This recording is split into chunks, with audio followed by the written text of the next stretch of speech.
안녕하세요. 건강 레시피입니다. 오늘은 우리가 꼭 챙겨 먹고 있는 유산균을 고를 때 알아두면 좋은 정보 몇 가지 말씀드릴게요. 평소 주변에 유산균 추천도 많이 하고 추천도 많이 받고 그 영향도 좀 받는데요. 좋은 유산균을 고르기 위해서는 꼭 알아야 하는, 믿고 걸러야 하는 몇 가지 기준을 알아보았습니다. 믿고 걸러야 하는 기준이 결국 좋은 유산균을 고르는 기준이니까요. 먼저 유산균을 고를 때 보셔야 할 것이 포장 상태입니다. 알알이 개별 포장돼 있고 알루미늄 포일 포장되어 있는 유산균이 일단은 좋은 유산균이라 할 수 있어요. 첫 번째 기준은 유산균은 유익균이 신체에 도움이 주기 위해서는 적절한 비율로 균형 있게 설계되어 배합했는지 중요하거든요. 유산균의 종류가 많이 들어가 있는 유산균도 좀 조심하셔야 됩니다.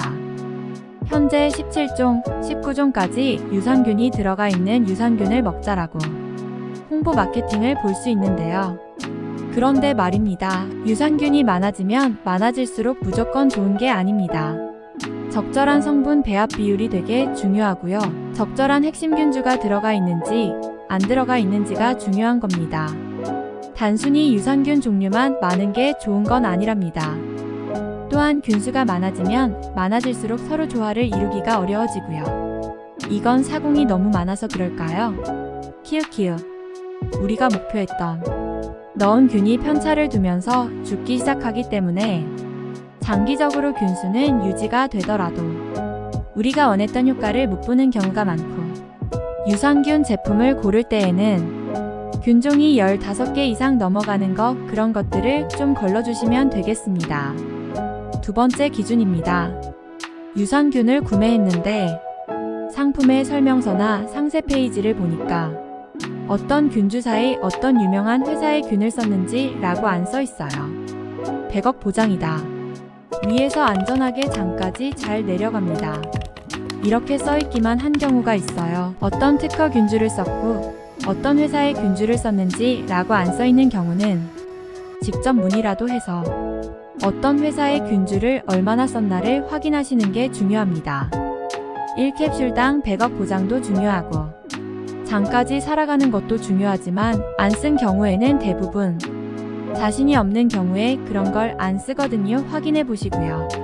정말로 좋은 특허 균주를 썼나 안 썼나 그 사용 여부를 가장 중요하게 확인하고 선택하시면 좋겠습니다. 세 번째 기준은 유산균은 한 캡슐에 100억 보장이고 이렇게 알루미늄 포장이 돼 있고 좋은 특허 균주를 쓰고 어떤 유명한 회사의 균주를 100억 보장 썼다고 이렇게 표기는 돼 있는데 가격이 한 달분이 너무 저렴할 때 그럴 때는 의심을 좀 해봐야 됩니다. 가격 너무 저렴하고 특허 균주를 100%로 맞춘 경우에는 쉽지 않거든요. 그런 경우 예를 들어보자면 이렇게 될 수도 있어요. 10개의 균주가 들어가 있는데 그 중에 한두 개만 특허 균주고 나머지는 저렴한 균주를 넣은 경우인 거죠. 그러니까 유명한 특허 균주 100억 보장 균주 중에서 한 10억만 넣고 나머지 90억은 출처를 알 수 없는 좀 저렴한 균주일 수 있다. 고의심해 볼 수 있고요. 제조사 입장에서는 저렴한 거로 바꾸는 배합을 조정해서 단가가 맞춰서 내놓으려고 하는 걸까요? 유산균은 경쟁이 워낙 치열하기 때문에 단가가 높아지면 판매하기가 어렵기에 그렇겠죠. 그래서 특허 균주만 보여주고 단가는 확 낮추는 방법으로 잔기술들이 있으리라 생각됩니다. 그래서 어떤 제품은 단가가 높더라도 정말로 좋은 균주를 구성해서 많이 넣고 가격이 높아지는 경우도 있겠죠. 대중적으로 갈 것인지 프리미엄 라인업을 갈 것인지를 선택이 되게 어려운 부분이죠. 네 번째 기준은 유산균을 구매하려고 그 상세 페이지는 설명서를 봤는데 신바이오틱스, 포스트바이오틱스, 프리바이오틱스 등이 들어갔다. 이런 게 써 있을 때는 한번 의심해 봐야 됩니다. 프로바이오틱스의 먹이가 되는 프리바이오틱스가 함유된 신바이오틱스 제품 이러면서 홍보를 많이 하더라고요. 또 프리바이오틱스를 실제로 제대로 안 넣고 프리바이오틱스를 넣은 신바이오틱스다 이런 얘기를 너무 많이 받고 특히 포스트바이오틱스가 문제가 많죠. 실제로 포스트바이오틱스라는 유산균 사균체를 조금 넣고 여기에다가 유산균을 넣고 포스트바이오틱스라고 광고하는 경우도 많습니다. 그래서 실제로 신바이오틱스가 되려면 프리바이오틱스를 유의미 할 만한 정도로 제대로 넣어야 된다. 실제로 포스트바이오틱스라면 우리나라의 기준이 좀 명확하지 않기 때문에 건강기능식품으로 인정받은 게 있거든요. 이걸 확인하는 것이 중요합니다. 5번째로 좀 확인해 봐야 될 요소가 제품을 봤는데 한 캡슐에 100억 보장이고 좋은 유산균을 썼어요. 그런데 관리가 잘 안 되는 경우가 있어요.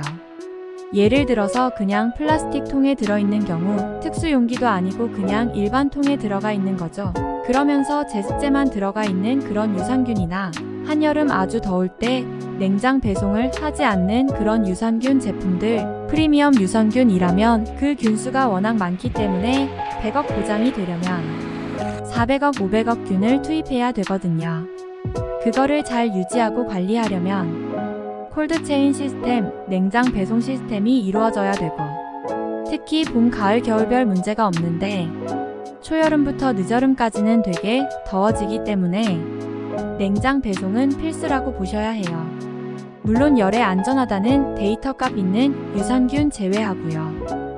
유명한 유산균들 DAN-ISC, CHR, HANSEN 이런 유명한 유산균을 100억 보장한 유산균들은 냉장 보관 일반적으로 꼭 필요해요.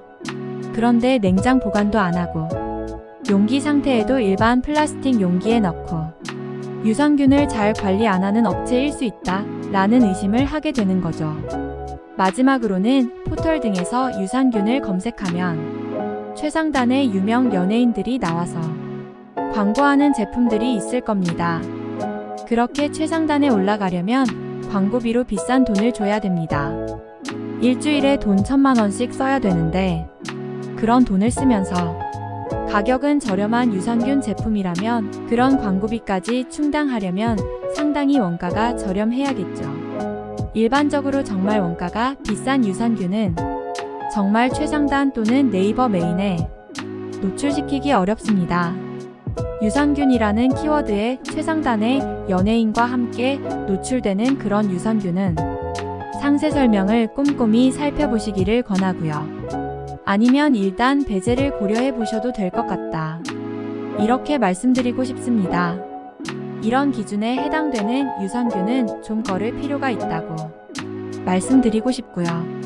좋은 유산균을 선택하시는데 한 줄이라도 도움되었으면 합니다. 오늘 영상 끝까지 시청해 주셔서 감사합니다. 내일도 건강하세요.